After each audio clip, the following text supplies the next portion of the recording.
Hello guys, আসসালামু আলাইকুম। আশা করি আপনারা সবাই ভালো আছেন। আমি আমার দোয়া অনেক ভালো আছি। আজকে তারিখ হচ্ছে 19 তারিখ 8 মাস 2026 ইংরেজি। তো আজকে ডিমের রেট হচ্ছে আলহামদুলিল্লাহ আলহামদুলিল্লাহ। আজকে ডিমের রেট বাড়েও নাই কমেও নাই, আজকে ডিমের রেট সাবেকে আছে। আজকে ডিমের রেট লাল সাদা দুটোটাই সাবেক। তো আসলে জেলাভেদে কম বেশি হতে পারে, তবে আপনারা একটু দেখে শুনে ডিম বিক্রি করবেন। কারণ আপনাদের সবসময় আমি আপনাদেরকে বলি, কারণ প্রত্যেকটা জেলার মধ্যে একই রকমের ডিমের রেট থাকে না, কম বেশি হয়। সেটা সবসময় আমি আপনাদেরকে বলে দিই, কারণ অনেকে বলে আমাদের জেলার মধ্যে ডিমের রেট বেশি, আমাদের জেলার মধ্যে ডিমের রেট কম। সেটা অনেকে বলে কমেন্ট বক্সের মধ্যে। তো আসলে সেটা মনে করবে না, কারণ প্রত্যেকটা জেলার মধ্যে একই রকমের রেট থাকে না, এক এক জায়গার মধ্যে এক এক রকমের রেট থাকে, বেশি আর কম সেরকম।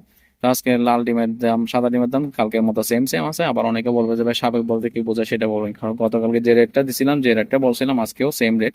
তবে আমি আরেকবার বলে দিচ্ছি, আমাদেরকে এই লাল ডিমের দাম একশোর দাম হচ্ছে আপনার আজকে এই 1180 থেকে 90 টাকা চলতেছে লোকাল বাজারের মধ্যে। আমি লোকাল বাজারটা ডাইরেক্ট হিসাব করে বলছি, আর যদি খামারি রেট হয় তাহলে 1160 থেকে 60 টাকা 50 টাকা এভাবে করে চলতেছে। আর সাদা ডিমের দাম হচ্ছে আপনার 1000 1080 টাকার মতো চলতেছে। আপনারা যদি লোকাল বাজারের মধ্যে বিক্রি করেন তাহলে আপনার 1100 টাকা 1110 20 টাকা করে বিক্রি করতে পারবেন। কারণ আমাদের লোকাল বাজারের মধ্যে চিটাগাংয়ের মধ্যে কিন্তু 1200 টাকা পর্যন্ত বিক্রি হচ্ছে, কিন্তু আমি এটা ফেসবুকের মধ্যে দেখতেছি সেটার জন্য। তো যাই হোক, আসলে সবাই প্রতিদিন ডিমের ভিডিও পাওয়ার জন্য আমার ফেসবুক পেজটা এবং ইউটিউব চ্যানেলটি সাবস্ক্রাইব করে পাশে থাকবেন, এবং সবাই এই অন্যজনকে লাইক কমেন্ট শেয়ার করে অন্যজনকে দেখার সুযোগ করে দিবেন। তো সবাই সুস্থ থাকবেন, ভালো থাকবেন। আসসালামু আলাইকুম রহমতুল্লাহ বরকাতুহ।